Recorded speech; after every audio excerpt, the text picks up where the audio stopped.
Okay, so we'll start Verigno's theorem in this lecture. Okay. Actually, so first of all, we will see the statement, and whatever its proof is there, so we are going to see at the end. Okay, so it's not required at all. Means the proof will not be asked, and so it will consume more than one lecture. Okay, so we'll see only its statement, its formula, etc. We'll see it. Okay, and at the end means at the end of chapter or at the end of syllabus, we'll see if we'll need it. Okay, so it will not be asked. Okay, it's a proof, but whatever the formula is there, so we'll see it. Okay. Now, so we have seen moment of force, resultant force, everything. So we have seen. बरोबर का? Moment of force definition कोण सांगेल का मला? Magnitude of force into perpendicular distance. Okay, means it is the product. Okay, it is the product of the magnitude of force and the perpendicular distance. Okay, from the point to the line of action of force. ठीक है. So here, so I'll consider the one force system.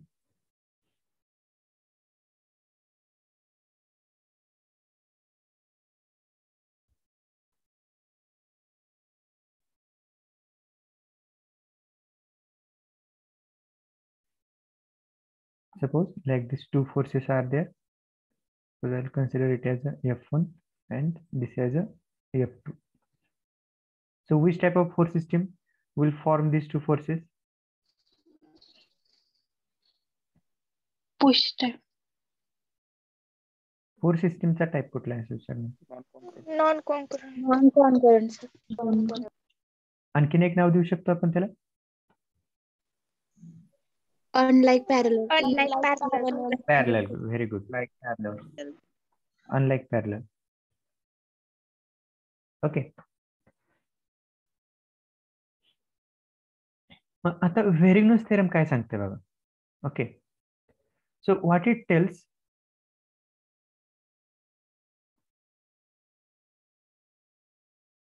the algebraic sum, okay, of moment of all forces about any point is equal to moment of resultant at the same point. ह्या वाक्याचा अर्थ काय होतोय बघा? म्हणजे समजा एखादी force system आहे, जसं आपण ह्या ठिकाणी आता ही नॉन कॉन्करंट किंवा अनलाईक पॅरल फोर्स सिस्टम आपण कन्सिडर केली. ओके, जर इथंच आपण हे स्टेटमेंट इम्प्लिमेंट केलं तर हे काय सांगतं Verigno's theorem, की समजा जे काही सगळे फोर्सेस आहेत, ओके, सगळे फोर्सेस आहेत का, तर त्यांच्या मोमेंटची addition algebraic sum means it, we are knowing that algebraic sum summation काय इंडिकेट करते, की ऍडिशन इंडिकेट करते, बरोबर का? मग ह्याचा अर्थ काय होतो? Algebraic sum of moment of all forces about any point, म्हणजे सगळ्या फोर्सेसच्या मोमेंटची ऍडिशन. मग आता आपण घेऊया बरं इथं, ह्याच्यानुसार हा आपला ए पॉइंट आहे. ओके, तर ए पॉइंट भोवती आपण काय करूया, तर सगळ्या फोर्सेसची मोमेंट घेऊया. I will show the distances also. Suppose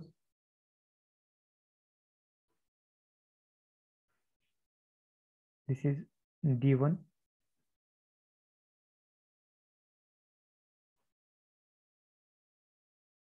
and this is D2. ठीक आहे. आता आपल्याला काय करायचंय, तर हे जे काही फोर्सेस आहेत का, तर ह्या फोर्सेसच्या मोमेंटची ऍडिशन घ्यायची. मग मला सांगा आता ए बरोबर मोमेंट घ्या, आपण मोमेंटची डेफिनेशन बघितली. तर tell me moment with respect to Perpendicular distance from application. म्हणजे काय? Perpendicular distance. आता लक्ष द्या, ह्याचा अर्थ काय होतो बघा अगोदर. आता हे जे मी लिहिले algebraic summation means algebraic sum. Okay, M stands for the moment. Okay, so F stands for the all forces. ठीक आहे, and A stands for At point A. about means about with respect to which point you are going to take the moment. So that will be this point A. ठीक आहे, म्हणजे M हे moment साठी असेल, F म्हणजे it include the all forces. Okay, and A, so with respect to which point we are taking the moment, so that will be point A. मग ह्या ठिकाणी मला सांगा, आता जर का आपल्याला मोमेंट घ्यायचं असेल सगळ्या फोर्सेस, सगळे म्हणजे ह्या ठिकाणी आता ह्या सिस्टममध्ये दोनच फोर्सेस आहेत. म्हणजे पहिल्यांदा आपल्याला F1 चं मोमेंट ए बरोबर घ्यावं लागेल. Okay, so tell me the moment with respect two point A here. काय बघा, चेक करा अगोदर क्लॉकवाईज अँटी क्लॉकवाईज. हा सांगा, F1चं मोमेंट ए बरोबर. Clockwise. Clockwise. Okay, Clockwise. Will produce the clockwise moment. ठीक आहे. ओके, त्यानंतर आपण आपली मोमेंटची डेफिनेशन काय, M is equal to F into F into D. F म्हणजे मॅग्निट्यूड ऑफ फोर्स. मग ह्या ठिकाणी फोर्सची मॅग्निट्यूड किती आहे, F1. F1 आहे. ओके, इंटू परपेंडिक्युलर डिस्टन्स किती आहे, पॉईंट ए पासून. D1. Okay, so we have taken the moment of the F1 and we have got that moment plus F1 into D1. Okay, now we have to take the moment of the another force from this force system, that is the F2. We have to take the moment of the F2, and before taking the moment, so we have to check out so whether this force is going to produce clockwise moment or anti-clockwise moment. So these things we have to check out. Okay, tell me. So how it will- Anti-clockwise. Minus. minus. Okay, F2. magnitude काय, F2 F2. into Into D2. into perpendicular distance D2. Okay, म्हणजे हे काय झाली, हे काय आपण काय find out केलं, हे आता काय सांगितलं, हे Summation of moment. Of M of Moment of force. म्हणजे सगळ्या फोर्सेसच्या मोमेंटची ऍडिशन आहे थोडक्यात. इज इट क्लिअर, सगळ्या Yes. फोर्सेसच्या मोमेंटची ऍडिशन. ओके, मग हे काय सांगते आता की हे थेरम, हे जे काय आता आपण घेतलंय का, ह्या सगळ्या फोर्सेसच्या मोमेंटची ऍडिशन ही कशाशी इक्वल असते, कशाशी इक्वल असते, तर आता ह्याचा अर्थ काय होतो बघा, हे ह्याचा अर्थ काय होतो, Moment of result. Moment of resultant about the same point, means moment of resultant about the A point. Point. ठीक आहे, आता आपल्याला माहित नाही तर आपण कन्सिडर करूया की ह्यांचा रिझल्टंट हा असा कुठेतरी ऍक्ट होता.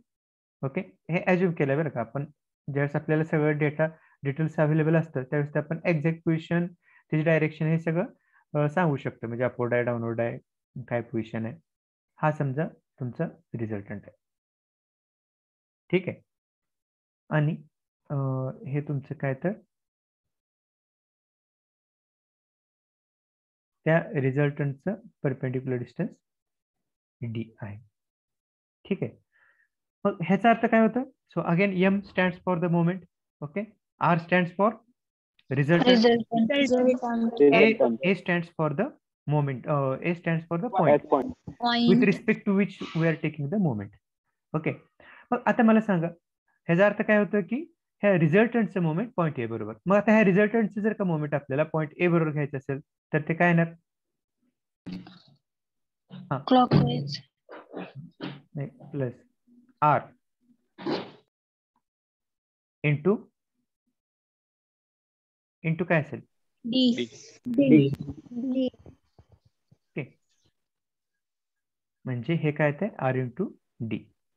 आता ह्याच्यापासून आपल्याला काय समजतंय की जे काही सगळ्या फोर्सेसच्या, म्हणजे सगळे जे फोर्सेस आहेत, ओके, तर त्यांच्या मोमेंटची ऍडिशन, ओके, ही कशाशी इक्वल असते, तर कशाशी इक्वल असते, तर त्या फोर्सेसचा रिझल्टंट आहे का, ओके, तर त्या फोर्सेसचा जो काही रिझल्टंट आहे का त्याच्या मोमेंट एवढी असते. ओके, म्हणजे जर का आपण इथं जे घेतलं तर काय येणार बघा, आता हे आपण जर का हे समजा ह्याला इक्वेशन 1 कन्सिडर केलं, 2 कन्सिडर केलं, तर आपल्याला ह्याच्यापासून काय मिळतं, F1 into D1 minus F2 into D2 is equal to R into D. Getting it, म्हणजे हे स्टेटमेंट, हे जे काही मिळालेलं आहे हे काय सांगते की सगळ्या फोर्सेसच्या मोमेंटची ऍडिशन ही कशाशी इक्वल असते, तर त्यांचा जो काही रिझल्टंट आहे का त्या फोर्सेसचा, ओके, रिझल्टंटच्या मोमेंट एवढी असते. ओके, एवढं लक्षात ठेवायची ही गरज नाही, एवढं स्टेटमेंट हे सफिशियंट आहे. आणि जर का तुम्हाला हे सिम्बॉल समजत असतील, म्हणजे काय समेशन म्हणजे काय, अल्जेब्रिक सम आहे, एम काय मोमेंट आहे, एफ म्हणजे ऑल फोर्सेस, ए म्हणजे पॉइंट. ओके, परत ह्या ठिकाणी एम मोमेंट, आर रिझल्टंट, ए, एवढं जरी माहित असेल तर तुम्ही स्टेटमेंट सांगू शकताय. मग कसं सांगू शकताय बघा, जर का आपण स्टेटमेंटला स्टार्ट केली काय, the algebraic sum, okay, the algebraic summation means the algebraic sum of moment of all forces about any point is equal to moment of resultant about the same point. By एकदम simple statement. आता हे जे काय त्याचं detailed explanation आहे ते तर आपण बघितलेलं आहे. काय आपल्याला काय समजतं यापासून की सगळ्या फोर्सेसच्या मुवमेंटची ऍडिशन ही कशाशी इक्वल असते, तर त्यांचा जो काही रिझल्टंट आहे का त्या रिझल्टंटच्या मुवमेंटशी इक्वल असते किंवा रिझल्टंटच्या मुवमेंट एवढी असते. आणि जर का आपल्याला ऍक्च्युअल स्टेटमेंट लिहायचं असेल तर ते कसं सांगू शकता तुम्ही. बघा हे तुम्हाला वाचता आलं ना तर तुमचं स्टेटमेंट झालं. हा समेशन तुम्ही सांगा मला आता. Summation stands for Algebraic sum of algebraic sum of. हा तुम्ही सांगा moment of Moment of all forces. Moment of force, all forces About any point. of A is equal to Just a minute.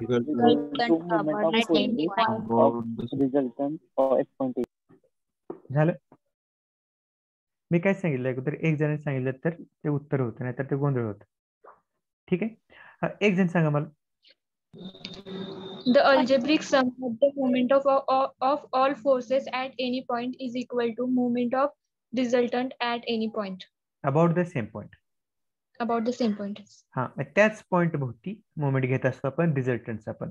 म्हणजे इथे जर का ए point असेल तर इथंही तोच असणार. म्हणजे the algebraic sum of moment of all forces about any point is equal to moment of resultant about the same point. Same. हा आणखीन एक जण सांगा. algebraic sum Sum of moment of all forces about any point is equal to moment of resultant about same point. Okay very good. हा आणखीन सांगत होता आता कोण. algebraic sum of moment of force about any point is equal to the moment of resultant about the same point. Same point. Okay.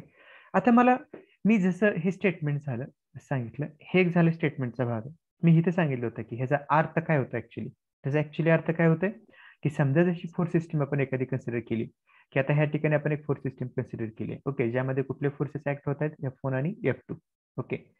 तर इथं काय सांगितलं मी की ह्या ठिकाणी F1 आणि F2 ओके ह्यांच्या मोमेंटची ऍडिशन ओके ही कशाची इक्वल असेल तर त्यांच्या रिझल्टंटच्या मोमेंटशी इक्वल असेल.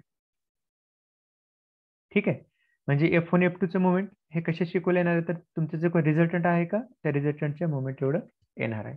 हे कोण सांगेल मला थोडं एक्सप्लेन कोण करेल. हा एक जणांनी केलं तरी चालेल.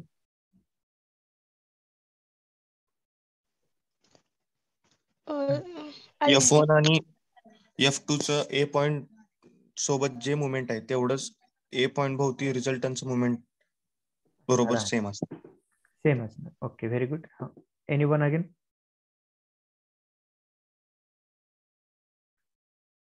All forces च्या movement ची sum is equal to resultant च्या movement. Okay very simple. सगळ्या फोर्सेसच्या मोमेंटची ऍडिशन ही रिझल्टंटच्या मोमेंट एवढी असते. एका वाक्यात उत्तर होतं. काय सगळ्या म्हणजे त्या फोर्स सिस्टीम आता काही कंडिशन्स आहेत की कुठे ऍक्ट होणार आहेत तर आपण जी फोर्स सिस्टीम कन्सिडर केली आहे तर त्या फोर्स सिस्टीम मधले ऍक्ट होणारे सगळे फोर्सेस ओके त्यांच्या मोमेंटची ऍडिशन ही रिझल्टंटच्या मोमेंट एवढी असते. Okay it's clear. Yes sir. Yes, sir. Yes, sir. Okay. Sir हा बोला. ते मग रिझल्टंटचं डिस्टन्स नंतर फाइंड करणार का सॉल्व्ह करताना. हा हे पुढे आहेत आपण प्रॉब्लेम बघणार आहे. हे फाइंड आउट करायचं असतं. ऍक्च्युली आता पर्पज काय ते सांगायचं राहिलं की आता समजा आता हे माहित नाही आपल्याला पोझिशन रिझल्टंट कुठे आहे. समजा आपल्याला काय माहित आहे F1 20 न्यूटन आहे ओके F2 30 न्यूटन आहे ओके. तर ह्याच्यावरून हे दोन फोर्सेस आहेत आणि समजा तुमचा D1 हा 2 मीटर आहे D2 हा 4 मीटर आहे. ओके ह्या सिस्टीम मध्ये कुठले फोर्सेस आहेत 20 न्यूटन आणि 30 न्यूटन. ओके मग ह्यांचं समेशन Fx घेतलं तर काय येईल. Summation Fx 50 Newton. Summation Fx बोलतोय मी. 0, sir. 0 येणार कारण 0. दोन्ही Yes. फोर्सेस कसे आहेत तर व्हर्टिकल आहेत म्हणजे Yes, कोणालाच sir. Fx कंपोनंट नाहीये. समेशन Fy काय येईल 20 minus 20 plus and 20 plus 20 and minus 30 म्हणजे काय नाही तर minus 10. न्यूटन. हे झालं summation F x summation F Y. मग आर काय येईल रिझल्टंट. आता लक्षात ठेवा की पुढे आपण सांगणारच आहे की ज्यावेळेस ज्यावेळेस एफ एक्स कंपोनंट हा 0 असतो कुठल्याही फोर्स सिस्टमचा, त्यावेळेस तुमचा रिझल्टंट बघा ना, हा फॉर्म्युला आपल्याला माहितीच आहे की square root of summation F X square plus summation F Y square.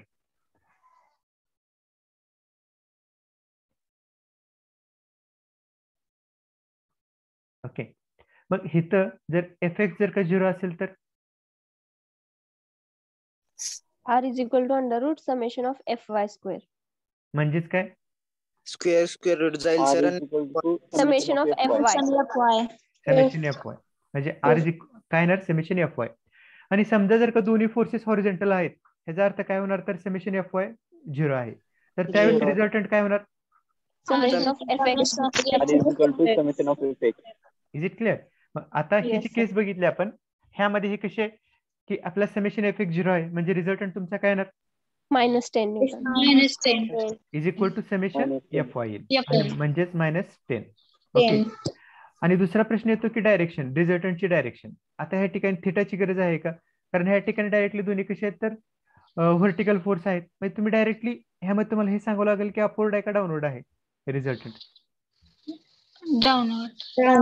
ते कशावरनं समजणार तर साइन. म्हणजे तुमचा हे कळतंय आपल्याला की रिझल्टंट जो आहे तो डाऊनवर्ड डायरेक्शन मध्ये ऍक्ट होणार आहे. ओके, म्हणजे आपल्याला आता रिझल्टंटचं काय काय माहित आहे, आपल्याला मॅग्निट्यूड माहित आहे, आपल्याला डायरेक्शन माहित आहे. ओके, आपल्याला ही पोझिशन माहित आहे का की तो कुठं ऍक्ट होईल. Is it we are knowing it. No sir. बरोबर आहे का. म्हणजे आपल्याला मॅग्निट्यूड समजले आहे, आपल्याला डायरेक्शन, जसं आपण लास्ट लेक्चरला नॉन कॉन्करंट फोर्स सिस्टमचे प्रॉब्लेम बघितले ना, तर त्यामध्ये सेम थिंग होतं. आपल्याला त्या ठिकाणी आपल्याला मॅग्निट्यूड डायरेक्शन सगळं माहित होतं, पण तो कुठे ऍक्ट होणार आहे त्याची एक्झॅक्ट पोझिशन माहित नव्हती. तसंच आहे. मग आता ही एक्झॅक्ट पोझिशन आपल्याला दाखवण्यासाठी आपल्याला व्हेरिग्नोस थेरमची गरज पडते. बघा, हा एक प्रश्न होऊ शकतो. Means what is the use of the Varignon's theorem. Okay, what is the use, याचा यूज काय व्हेरिग्नोस थेरमचा, आणि तो यूज काय असतं to find out the position of the resultant. In one sentence, you can tell its use. Okay, what is the use of Varignon's theorem? To find out the position. Okay, to find out the exact location of the resultant. मग कसं, मग समजा हाच आपण एक problem म्हणून consider करू शकतात, आपण सॉल्व्ह करतच आलोय. Okay, I will erase some things here.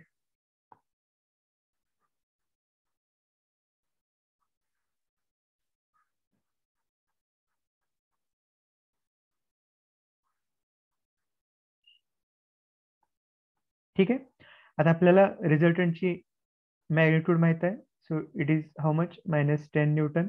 So we are knowing the direction, so it is acting in the downward direction. Okay, आता आपल्याला काय पाहिजे तर पोझिशन पाहिजे आपल्याला. Okay, we don't know the position. हे एक मी अज्युम केलं होतं, सुरुवातीला दाखवलं होतं, ते आपल्याला माहित नाही.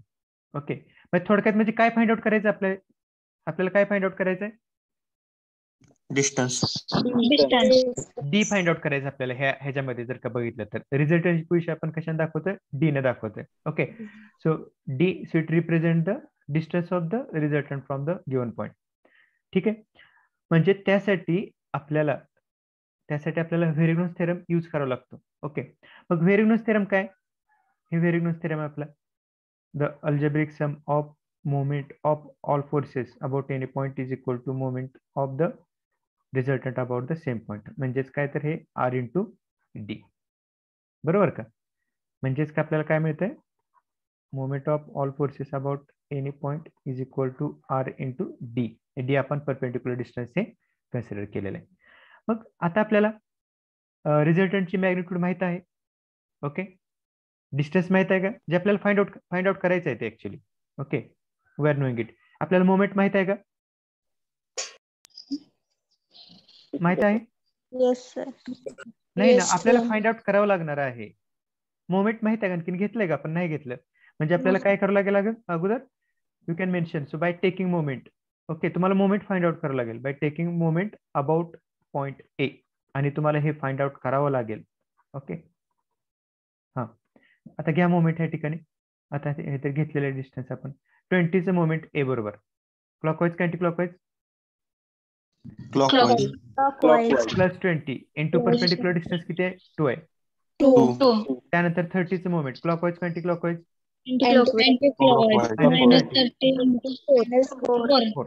सांगा बरं मला किती येते कॅल्क्युलेशन? किती? 40 into 12 120 minus 80 newton metre. Okay, म्हणजेच काय 80 newton metre in the bracket anti clockwise. Okay, म्हणजे आपल्याला हे पण मिळालं, मोमेंट पण मिळालं. आता हा फॉर्म्युला व्हेरिग्नोस थेरम आपण जो यूज केला होता, यूज करा परत.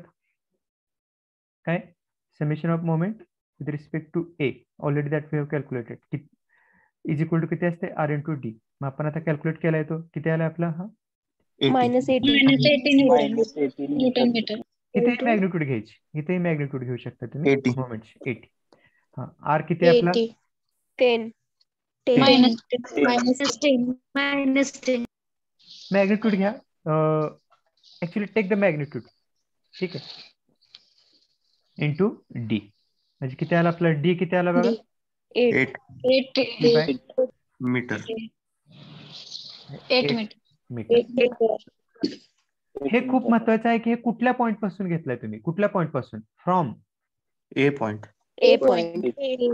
हे कशावर डिपेंड असतं? कुठल्या पॉइंट? म्हणजे ज्या पॉइंट भोवती मोमेंट घेतलाय तर तो त्या पॉइंट पासून डिस्टन्स असतं, from the point A. Okay, हे ए पॉइंट पासून झालं. आता आपल्याला डिस्टन्स मिळालं. ह्याचा अर्थ काय होतो? आता रिझल्टंट बघा.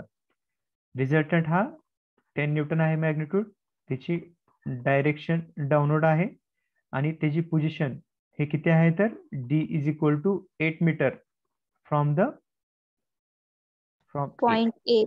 पॉइंट ए पासून तो किती अंतरावरती ऍक्ट होतोय? 8 मीटर. म्हणजे किती अंतरावरती? 8 मीटर. आणि कसा ऍक्ट होतोय? Downward.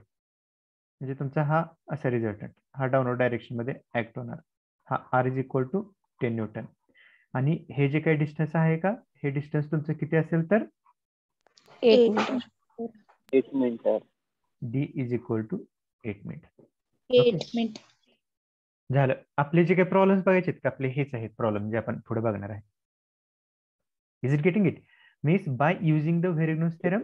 So what we did, काय फाइंड आउट केलं आपण हे थेरम यूज करून? ह्या ठिकाणी ह्या रिझल्टंटची पोझिशन फाइंड आउट केली की तो रिझल्टंट हा पॉइंट ए पासून किती डिस्टन्स वरती ऍक्ट होणार आहे. लक्षात येत आहे? हा, एक उदाहरण म्हणून सिंपल उदाहरण घेतलेलं आहे आपण. So same method, so it will be applicable for the each and every problem. Okay, means once again will revise Varignon's theorem. बघा, व्हेरिग्नोस थेरम साठी मी प्रत्येक वेळेस सांगतोय, हे लक्षात ठेवा. हे लक्षात ठेवलं का सगळं लक्षात राहतं. Algebraic sum of moment of all forces about any point is equal to moment of resultant about the same point. हे जे काय प्रत्येक जे आहेत काही सिम्बॉल्स, हे जर का हे लावून त्यामध्ये काय ते ऑफ अँड जर का यूज करत गेला तर तुमचं काय होतं? तर स्टेटमेंट तयार होतं. ठीक आहे, व्हेरिग्नोस थेरम चा यूज कशासाठी आहे? तर रिझल्टंट ची पोझिशन फाइंड आउट करण्यासाठी. Okay, is it clear? Yes, sir. Okay, so we'll move to the next one.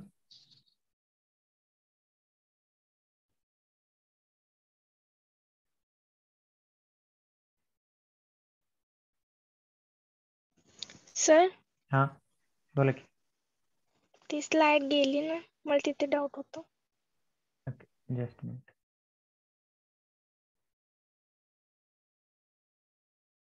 काय झालं? ते आर मीन्स डायरेक्ट कॅल्क्युलेशन न करता फाइंड करायचं का समेशन एफ वाय? म्हणजे कॅल्क्युलेशन केलं तर साइनचा प्रॉब्लेम होतो ना. हा, कुठलं म्हणताय? R is equal to summation Fy. Calculation न करता करायचं म्हणताय का? हे हा directly R is equal to summation F Y. मग समेशन एफ वाय काय आले? -10 आले. झालं की. ऍक्च्युली फरक पडत नाही बरं का. आता मी हे सांगतोय का माहित आहे का, की काय होतं, जसं मी अगोदर पण सांगितलं होतं की अँगल जसा मायनस येतो जर का साईन घेतलं, तर इथं थिटा जर मायनस साईन घेतले तर इथं, आता इथं ठीक आहे मायनस मायनस प्लस होऊन जाईल, पण जर का समजा एकच मायनस असतं, ओके, तर इथं मायनस डिस्टन्स आलं असतं. मग डिस्टन्स मायनस शक्यतो आपण घेत नाही. ऍक्च्युली फरक पडत नाही आन्सर मध्ये, कुठंच फरक पडत नाही. एक गोष्ट लक्षात ठेवा की समजा तुम्ही ऍज इट इज जरी साईन घेतल्या तर कुठं फरक पडणार नाही. ठीक आहे. Yes sir. आणि इथे समेशन इथे पण मुवमेंट -80 आहे ना, मग इकडे 80 का घेतलं? इथं आपण मॅग्निट्यूड घेतली, इथंही तुम्ही घेऊ शकता. मी सांगितलेच की ऑलरेडी, इथंही तुम्ही मायनस घ्या, काय फरक पडणार नाही. आता इथं जर का हे मायनस मायनस हे दोन्ही काय होतात तर प्लस होत आहेत. ओके, पण समजा जर का रिझल्टंट पॉझिटिव्ह असता, रिझल्टंट जर का तुमचा पॉझिटिव्ह असता, तर ह्या ठिकाणी हे काय राहिलं असतं, हे मायनस, म्हणजे डिस्टन्स मिळणार काय मिळालं असतं? निगेटिव्ह मिळालं असतं. मग डिस्टन्स आपण निगेटिव्ह कसं दाखवतो इथं, असा प्रश्न येतो. फरक पडत नाही. पहिली गोष्ट, ऍज इट इज घ्या, it will not matter to the answer. कोण चुकीचं पण त्याला देणार नाही. ठीक आहे. फक्त आपण त्या ठिकाणी काय,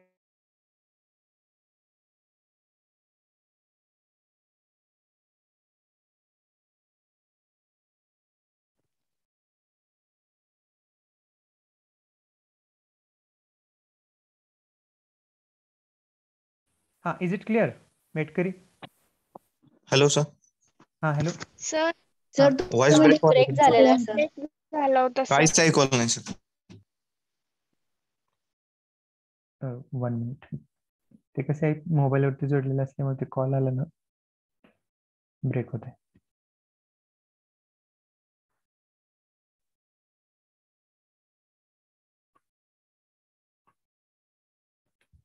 हे बघा, आता तुमचा प्रश्न काय आहे की ह्या ठिकाणी समजा R -10 न्यूटन आलं. ठीक आहे. तुमचा मोमेंट काय आला होता? I think -80 newton metre. हा,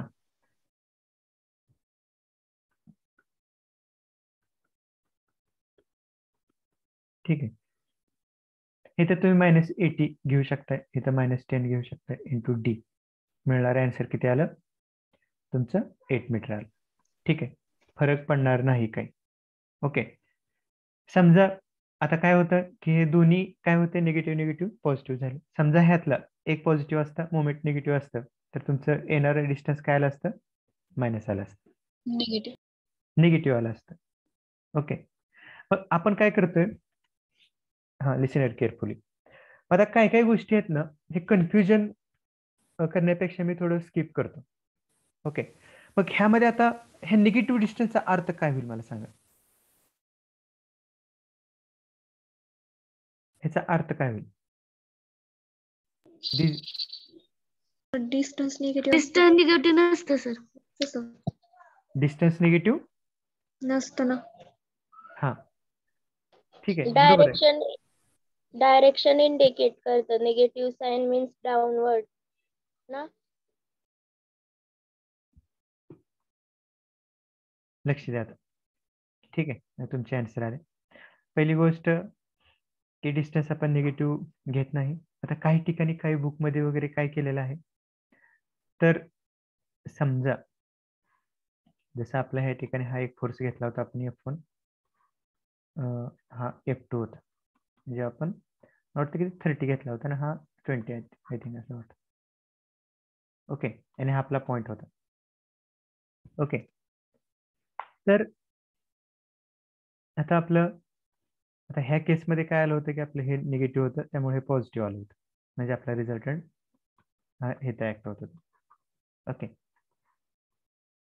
मग मी अगोदर सांगितलं की ह्या ठिकाणी निगेटिव्ह डिस्टन्स येत नाही, आपण घेत नाही.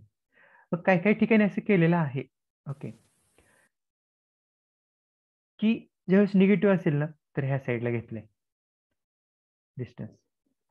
म्हणजे ह्याचा अर्थ काय होतो की रिझल्टंट हा त्याच्या पॉइंट ए च्या अपोजिट साईडला इथे ऍक्ट होणार. ओके, हे सगळ्या कन्फ्युजनच्या गोष्टी आहेत बघा. So what you do, so you follow the one method, it will better. ठीक आहे. मग ह्यामध्येच काय होतं की जे एकदम हुशार आहे, ज्यांना समजते, त्यांना काही अडचण येणार नाही. आणि ज्यांना ऑलरेडी हे समजायला डाऊट आहे, ते कुठेतरी मध्येच कन्फ्युज होतात आणि सगळाच गोळ होतो. Okay, so what you do, so what's my opinion, you just follow the things whatever I am telling. आणि त्यानंतर मग तुम्हाला जर का ऍडिशनल पाहिजे असेल ज्यांना एखाद्याला, तर मला सेपरेटली विचारा.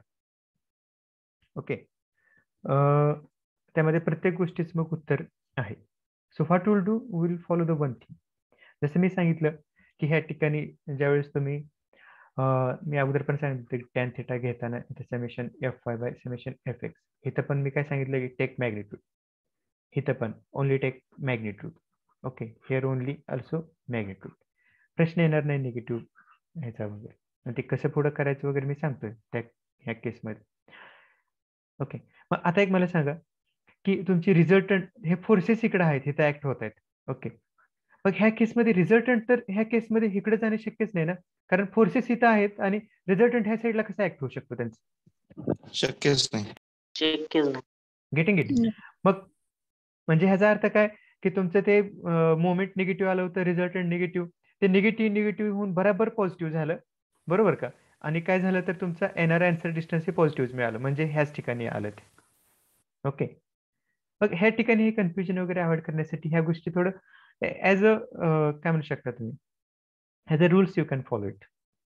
ओके, मग कसं असतं की कुठलीही गोष्ट आपण आता आपण सायन्स, तुम्ही आता 12वी पर्यंत शिकत आला किंवा इथून, प्रत्येक गोष्टीला काय तर त्याला अपवाद असतात किंवा काय तर त्याला वेगळ्या मेथड्स असतात. पण जर का ते आपण ते सगळ्या घेऊन जर का चालत गेलो, ओके, तर ते काय होते तर अशी गर्दी होते. Getting it.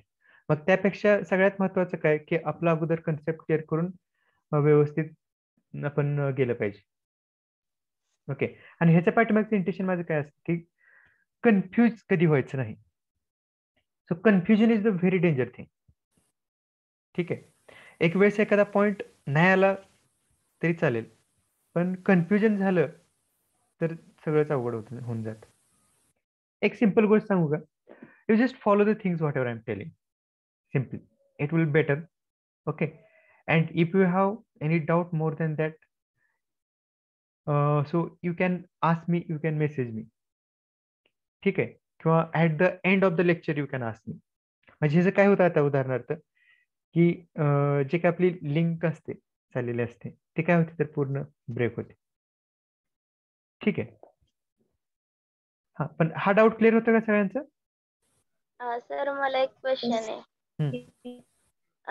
जर तिथं डिस्टन्स आता निगेटिव्ह असलं असतं तर रिझल्टंट म्हणजे F2 च्या डायरेक्शन आलेला असताना, काय झालं असतं?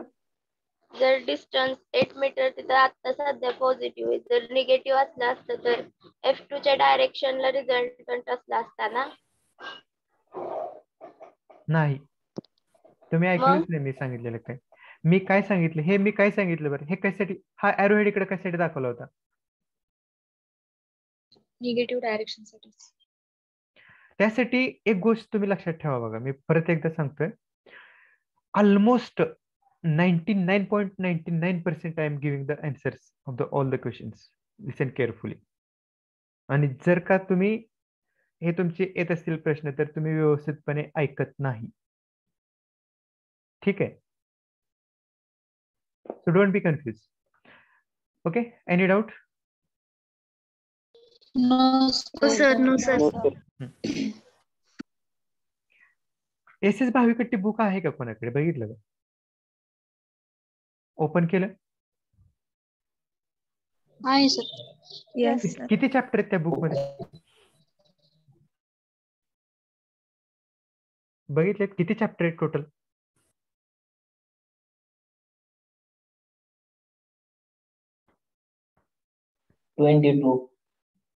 How much?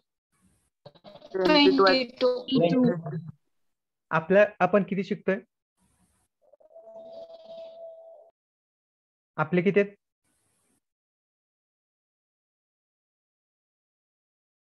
आपले चॅप्टर किती आहेत सब्जेक्ट मध्ये? 4 आणि 8. सर ओके 8 आहेत हा, सर. त्यापैकी 8वा चॅप्टर सोडून द्या, 2च तासाचा प्रश्न आहे, काहीच नाही त्यामध्ये. हे 7 आहेत. ठीक आहे. आणि जे काय पहिले 3 चॅप्टर आहेत तर सेम असल्यासारखेच आहेत, एकावरती एक डिपेंड आहेत. This in shortly, if we'll consider the mechanic subjects is the very vast. Okay, म्हणजे जसं आपण एखाद्या चॅप्टर शिकतो ना, म्हणजे जेवढं तुम्ही डीप मध्ये जाल ना, तर तेवढं ते काय होत असतं, वाढतच जात असतं. ओके, किती? So there is no limit. So that's why what you have to do. So आपल्याला जे काय सध्या दिलेलं आहे करिक्युलम मध्ये, ते अगोदर परफेक्ट करायला पाहिजे. Okay, so I am not against that, so you should not go in the depth. नाहीतर कसं होणार की आपल्याला जे पाहिजे ते येत नाही आपल्याला, आणि जे त्याच्या व्यतिरिक्त आहे तर ते आपल्याला त्या गोष्टी येतात. ओके, असं होता का म्हणे. So first of all concentrate to the syllabus. Syllabus वरती कॉन्सन्ट्रेट करा. Okay, so I will move to the next point.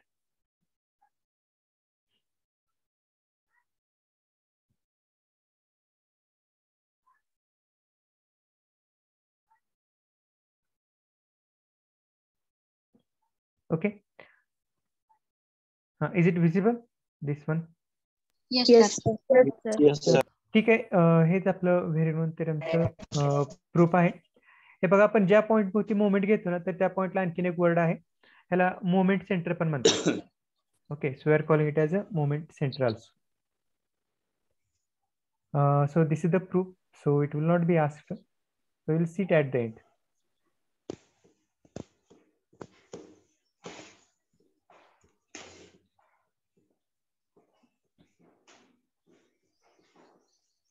आता हे फॉर्म्युले तेवढे आपल्याला बघावं लागतील.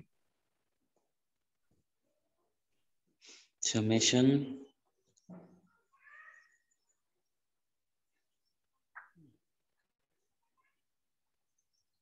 सर पीपीटी शेअर करेल. हाँ, I will share on the Telegram. So first of all, share at the end of lecture. I will share it. हाँ, तर एक लास्ट आता हा फॉर्म्युला आपण कुठे गेला?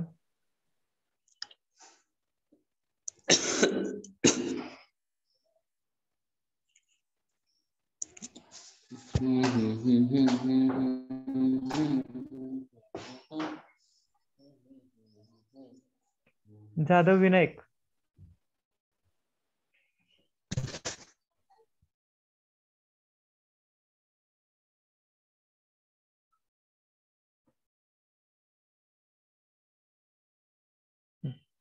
हे बघा, लक्ष द्या इथं.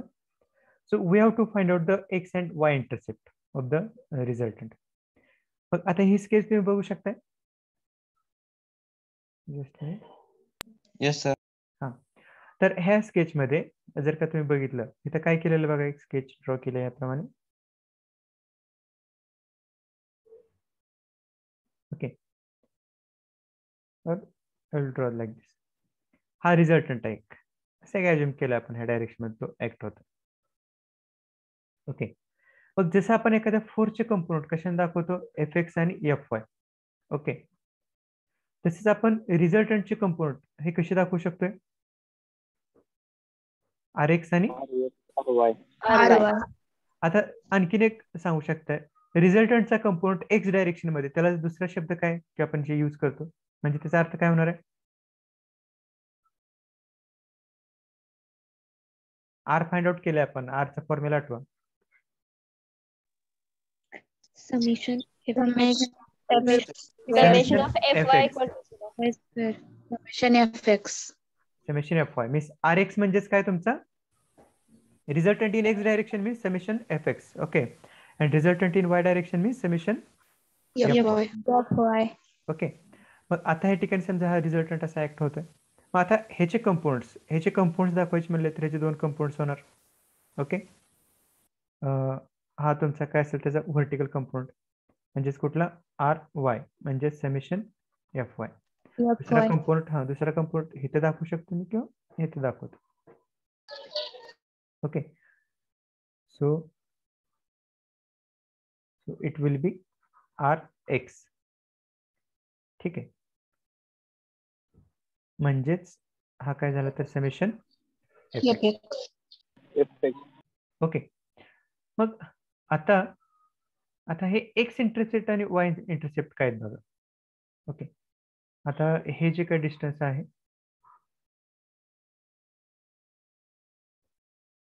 हे डिस्टन्स तुमचं काय होणार तर वाय इंटरसेप्ट होणार, बरोबर का. इथे समजा आपण इथं ए पॉईंट घेऊया आणि बी पॉईंट घेऊ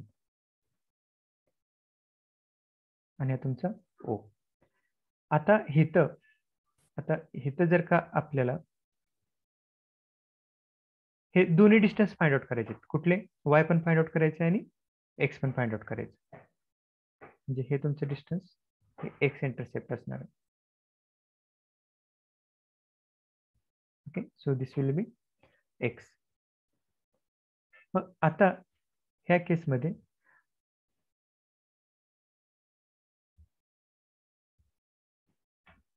आता हे जे काय पहिले घेतलेलं आहे हे रिझल्टंट साठी घेतलेलं आहे.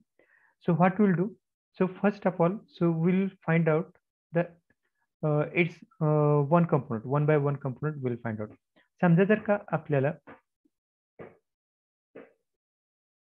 एक्स फाइंड आउट करायचं तुम्हाला इथं, ठीक आहे. Just wait for 1 minute.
Hello, actually call was there. Okay, हां, आपलं काय चालू होतं बघा. आपल्याला हे इंटरसेप्ट फाइंड आउट करायचे. मग इथं आपल्याला 3 गोष्टी फाइंड आउट करायच्या आहेत बघा. काय काय पाहिजेत आपल्याला, x intercept, Y intercept and perpendicular distance. ह्यासाठी आपण फॉर्म्युला मागाशी बघितलं होतं बघा. ह्या 3 गोष्टी आपल्याला लागतात. मग जर का आपल्याला आता हा रिझल्टंट आहे, हा मागाशी दाखवला, ही सेम स्केच मी साईडला ड्रॉ केली. तर हे डिस्टन्स म्हणजे तुमचं रिझल्टंटचं परपेंडिक्युलर डिस्टन्स डी असणार. मग आता ह्या केसमध्ये आपण रिझल्टंटचं मोमेंट ओ पॉइंटला जर का घेतलं,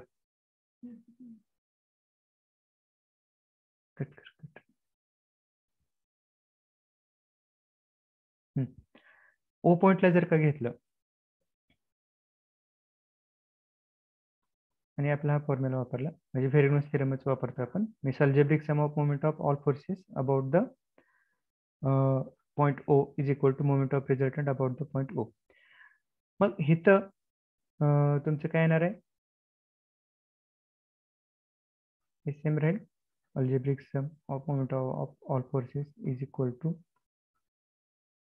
मोमेंट ऑफ रिझल्टंट. आता मोमेंट ऑफ रिझल्टंट म्हणजे रिझल्टंटचं मोमेंट काय येणार आहे या ठिकाणी, हे आर आहे. ओके, आर त्याची मॅग्निट्यूड आर आली इथं. ह्याचं परपेंडिक्युलर डिस्टन्स काय, हे डी आहे इंटू डी. म्हणजे आपल्याला ह्या ठिकाणी डायरेक्टली डी मिळणार, summation of moment of all forces about any point divided by R. हा फॉर्म्युला यूज करून तुम्ही काय करू शकता तर डी फाइंड आउट करू शकता. मग तसेच जर का आता तुम्हाला इथे दिसते ना लिहिलं तर, येस सर. आता आपल्याला काय करायचं आहे तर हे एक्स आणि वाय इंटरसेप्ट फाइंड आउट करायचे. मग समजा जर का तुम्ही आता जसं ह्या ठिकाणी मोमेंट घेतलं तसंच इथं बी शी मोमेंट घ्यायचे. ओके, मग व्हेरिग्नोस थेरम यूज करू शकता. So summation of moment of all forces about point B is equal to, आता आपल्याला काय करतोय आपण बघा, कुठल्या पॉइंट वर मोमेंट घेतोय तर बी बरोबर घेतोय. ओके, कुणाकुणाचं घेतोय आता,